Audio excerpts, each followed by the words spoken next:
And you notice these names are some of the people, they still don't get along with the Western countries or America, etc.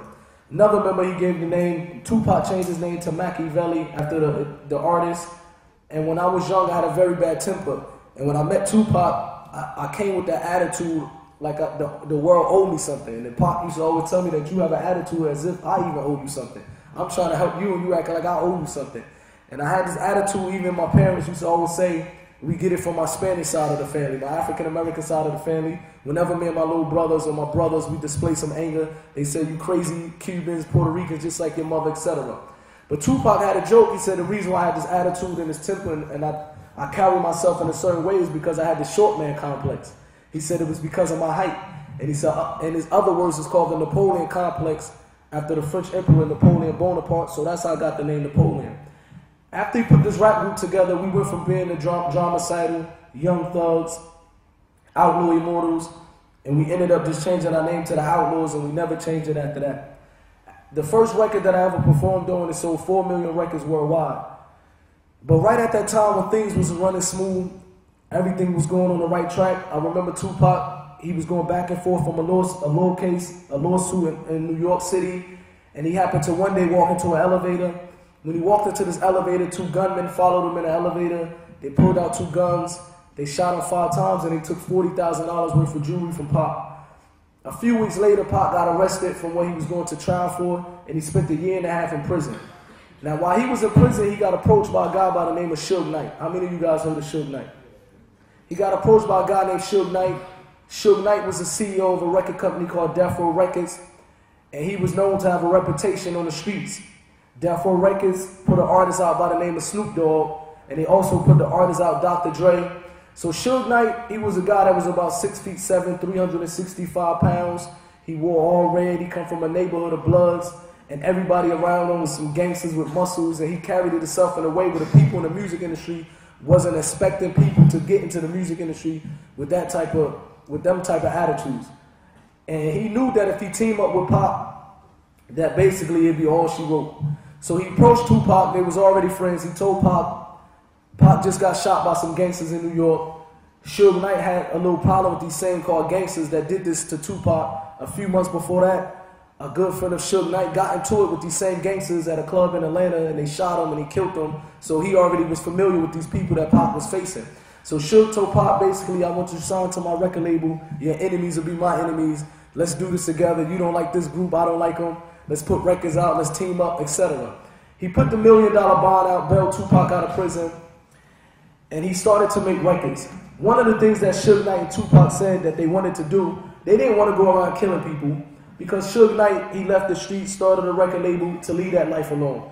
Tupac said the same thing. He left the streets to get into the music industry to leave that life alone. But what they said is that we would kill people with our music. We would destroy their careers. And this is what they was planning on doing. So when Tupac went to Death Row Records, that's when he did songs dissing, you know who, the other side of the people. I'm not going to bring it back up. But he started doing diss records, and he started talking bad about this group.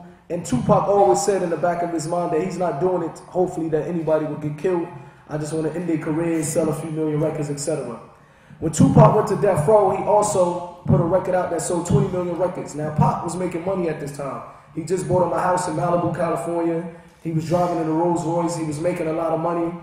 And we had a conversation with Pac. And this conversation was one of the first times that, as a youngster, it led to me starting to reflect about life or death and start to reflect about life.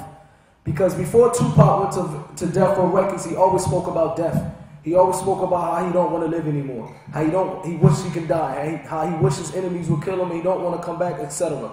But when he got to Death Row Records, he started to speak about how he was making so much money, and he looked at me and the rest of the Outlaws, and he said, remember how I used to always speak about death and I don't want to die. He said, it was a time in my life I truly didn't want to live anymore. He said, but now that I'm making all this money, I just bought this house, Rolls Royce, Bentleys, whatever. He said, I don't want to die anymore. He said, I want to be able to live so that I can enjoy my success. And unfortunately, a few months later, Tupac happened to be in Las Vegas, Nevada. He got into a fight with an individual. A couple hours later, a car pulled up on the side of Tupac. Suge Knight was driving. They opened fire.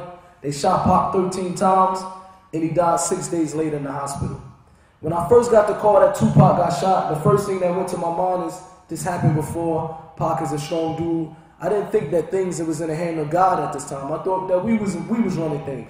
I said, Pac is a strong dude. He gonna survive the shooting.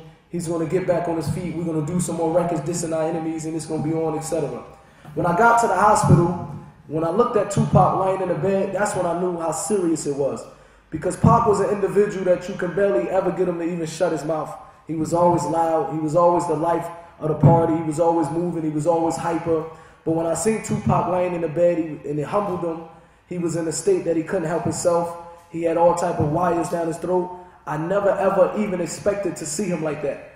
Because it was a time in my life I might have thought he was Superman.